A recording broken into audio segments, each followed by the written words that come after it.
the Firm, India's only show on corporate law, tax and audit matters.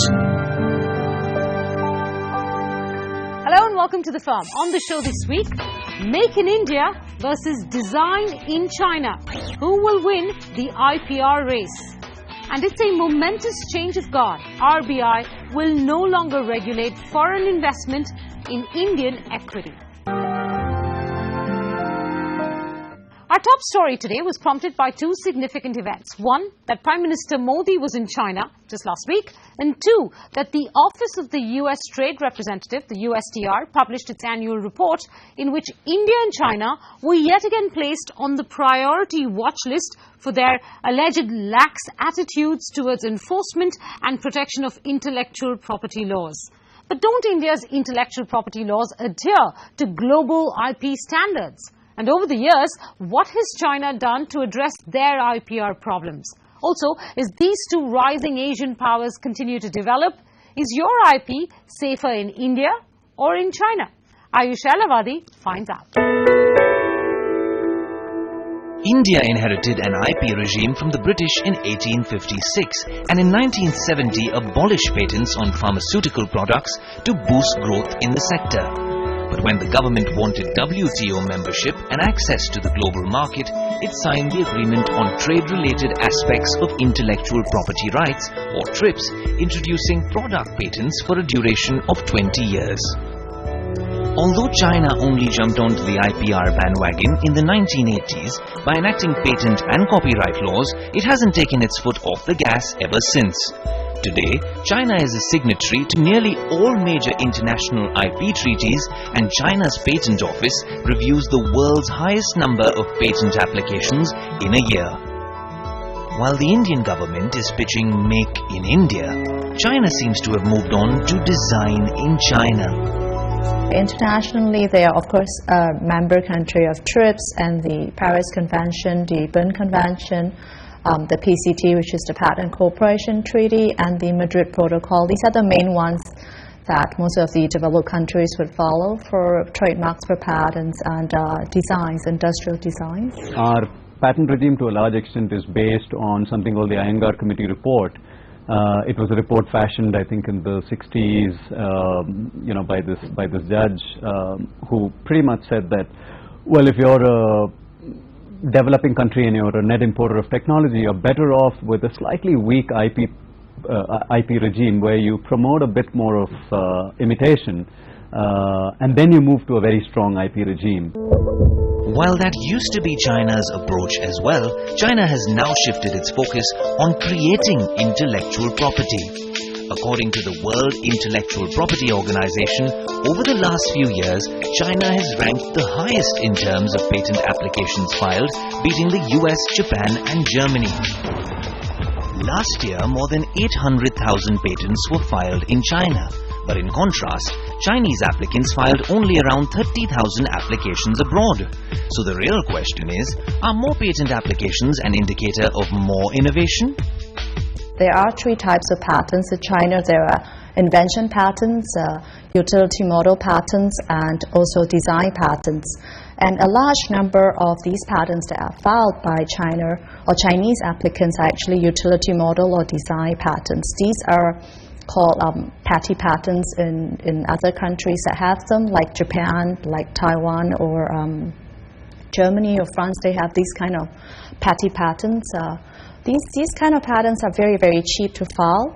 There is no substantive examination. You just examine the formalities, meaning you have the applicant's name and address correct, you have the proper documentation, you have the proper supporting documents, and that's it, is approved. So the quality of this kind of patents is suspect. They will always be challenged in an infringement action. In India, the way I look at it, in trademarks, if you map the filings, 80% of the filing is by domestic businesses, which is damn encouraging according to me, because that just means that Indian businesses are very conscious of their brands, right? But then when you go to patents, the number is exactly the opposite. 80% foreign filing, 20% domestic filing out of the 45 to 50,000 patents that are filed every year. This needs to change in my view. There is a lot of ingenuity and innovative mindset within every Indian. And I think we are not providing the right IP-driven, innovation-driven environment. I think globally now there's a growing recognition of the fact that patents and innovation, the link is a very contested one. The earlier assumption that patents automatically lead to more innovation, I think almost everyone's questioning it today. And economists have shown that there is no empirical data to prove this correlation.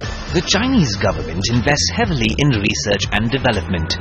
According to the OECD, China will be the world's top R&D spender by 2019. Another reason for the increased patent applications in China is that the state provides financial incentives to support more patent filing by Chinese companies. Foreign companies are also seeking more IP protection in China in order to protect themselves from any potential IP infringement by Chinese companies.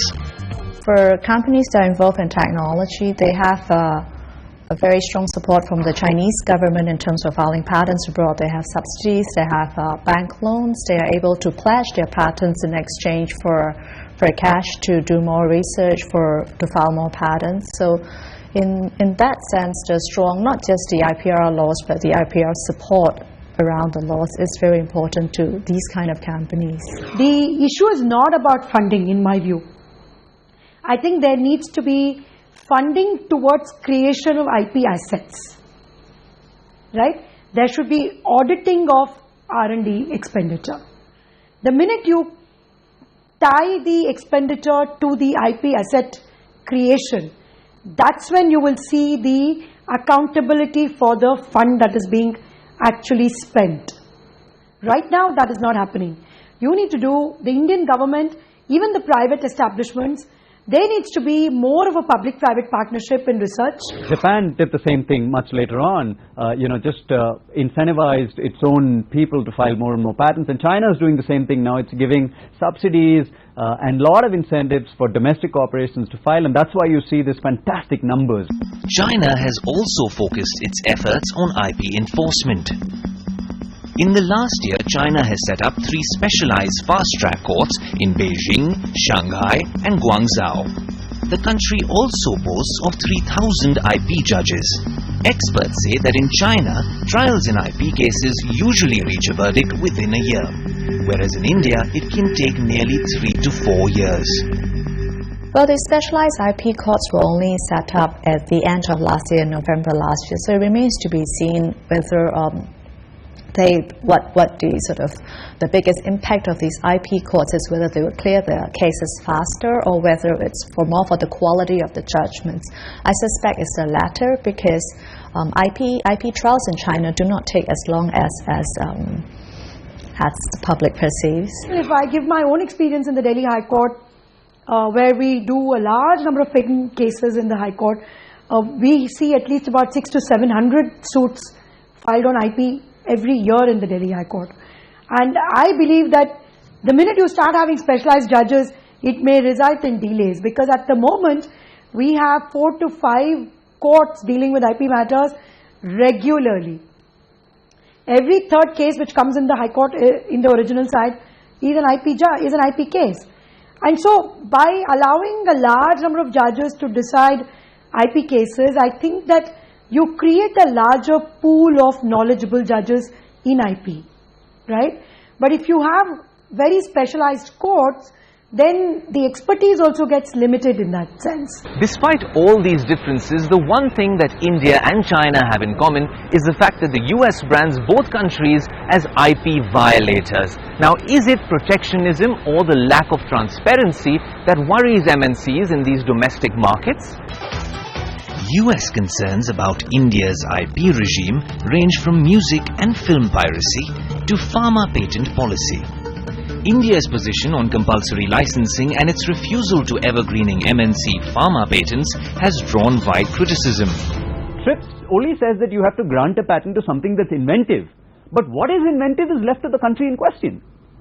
And just the same way that the US has said, inventiveness means X, which is different from what the Europe means by what inventive is. And you will find the same drug gets a patent in Europe, may not get a patent in the US, or vice versa.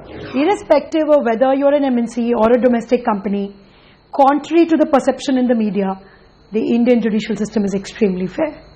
And these are borne out by statistics which show that in the case of MNCs and domestic companies which have litigated on IP, the percentage of cases which have gone in favor of foreign companies is almost the same, or in fact more than what has gone in favor of the domestic companies. China's intellectual property laws were tested by none other than Apple. In 2012, Apple had to pay $60 million to Shenzhen-based ProView Technology to settle a prolonged legal dispute over the iPad trademark in China, because ProView claimed to have registered the trademark in China in 2001. In the same year, a Shanghai-based firm claimed that Apple infringed its Chinese patent with Siri, its voice recognition software. But in 2013, Apple won this case after appealing in a higher court.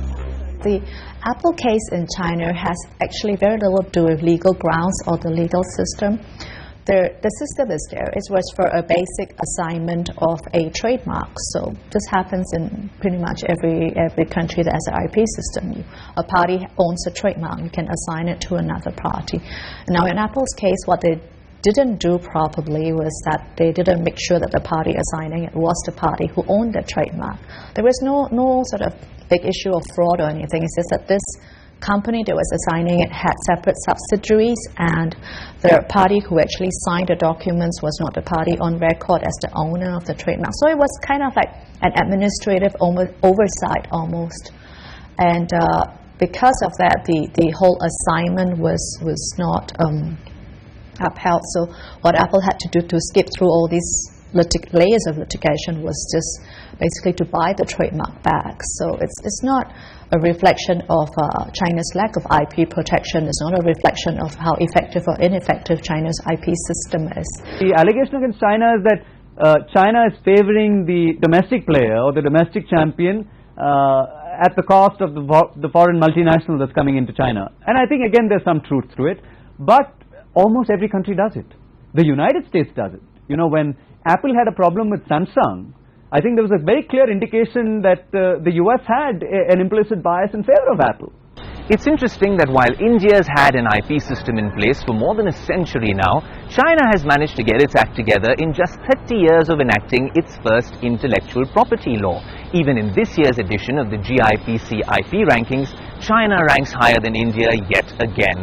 But with the Indian government's plans to formulate a national IP policy, it remains to be seen whether India can catch up with China in the race to become the next innovation center of the world.